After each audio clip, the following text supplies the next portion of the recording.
Bonjour, bienvenue à notre rendez-vous mensuel, content de vous retrouver. De plus en plus nombreux, je voudrais aujourd'hui examiner avec vous l'évolution de métiers de conseil à qui vous faites appel pour être accompagné dans vos réflexions et vos décisions. Il y a plus de 20 ans, le métier de conseil en gestion de patrimoine était une belle ambition, celle de devenir un métier de conseil global au service des projets de vie des épargnants. On parlait d'une profession réglementée à l'instar des avocats, des experts comptables ou autres notaires. C'est le cas, mais les pratiquants sur le terrain n'iront pas tous et n'ont pas tous le respect des procédures obligatoires dont il faut faire preuve pour nos clients. J'ambitionne faire partie de cette catégorie de conseillers qui existe encore.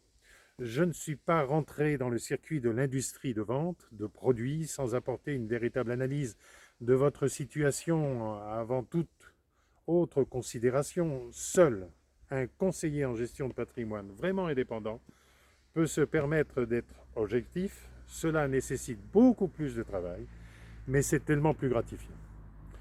Le cabinet que je dirige, Stratégie et Conseil, pratique de la manière la plus rigoureuse en vous proposant un bilan patrimonial pour la valorisation de l'optimisation de la succession ainsi que de la transmission, pour l'optimisation des investissements immobiliers et adaptation des produits financiers tenant compte de vos objectifs.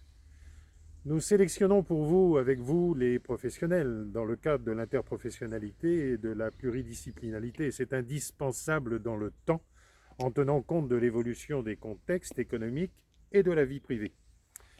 Cela étant dit, mettons en application notre manière de travailler en vous suggérant un conseil. Prenons un exemple, en s'interrogeant sur une actualité très pertinente sur laquelle il faut réfléchir et agir. La prise de conscience est soudaine et violente pour les épargnants que vous êtes, qui se croyaient protégés par le fonds, la garantie du fonds euro à l'heure du contrat d'assurance vie. Depuis 40 ans, j'étais à l'époque inspecteur général au groupe Victoire Suez. L'assurance vie était le pilier de l'épargne. L'époque était la promesse d'un placement rentabilisé et d'un enrichissement sans effort. Aujourd'hui, c'est une épargne qui marquera l'euthanasie des épargnants, comme nous l'avons déjà expliqué très souvent depuis 2016. Le fonds euro maintient la valeur monétaire de votre patrimoine, c'est tout. Alors, chiffrons notre exemple. Vous avez actuellement un capital de 350 000 euros sur votre contrat. Vous projetez une durée de 20 ans de capitalisation. Votre contrat a une revalorisation de 1%. Votre capital progresserait sur 20 ans de 22%, soit et sera donc à terme de 427 000 euros à la fin des 20 ans. Et il ne faut pas le retour de l'inflation, bien sûr. Ne soyons pas aveuglés non plus par l'avantage commercial, fiscal, l'économie des droits de succession sur le capital épargné. Analysons votre propre situation patrimoniale. Aujourd'hui, que voulez-vous? Mais alors, où investir? Que faire de l'argent épargné toute une vie pour conforter sa retraite? J'aimerais vous faire un rappel d'importance qu'il faut prendre en considération, et il est réel et incontournable. À 65 ans, l'espérance de vie d'un homme est de 19 ans, l'espérance de vie d'une femme est de 23 ans. Ne peut-on pas considérer que cette espérance de vie vous permette d'envisager un investissement à long terme? À 65 ans, ne peut-on pas sérieusement investir dans l'immobilier et transformer votre fonds euro en résidence secondaire ou investissement locatif? Reprenons notre exemple. Avec l'assurance vie, au terme des 20 ans, vous avez un capital de 427 000 plus l'exonération des droits. Bien. La rentabilité d'un bien immobilier loué est estimée à peu près plus ou moins à 4% brut, soit par la résidence secondaire avec des locations partielles, soit par un investissement locatif avec des loyers réguliers.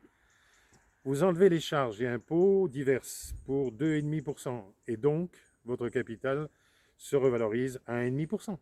Vous avez donc de ce fait un revenu de 5 250 euros, soit pendant 20 ans un total de 105 000 euros ou recapitalisé ou un confort de vie en complément retraite.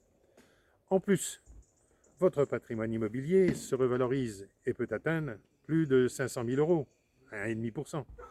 Résultat, avec le même capital de départ, vous passez de 350 000 euros à 500 000 euros, plus 105 000 euros de revenus.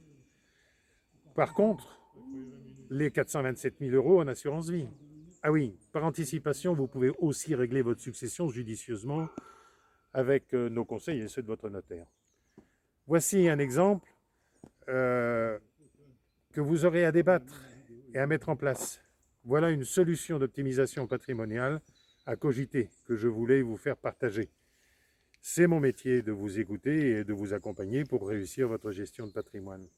Donc réservez votre consultation patrimoniale sur notre site www.strategieetconcept.com. Merci et à bientôt.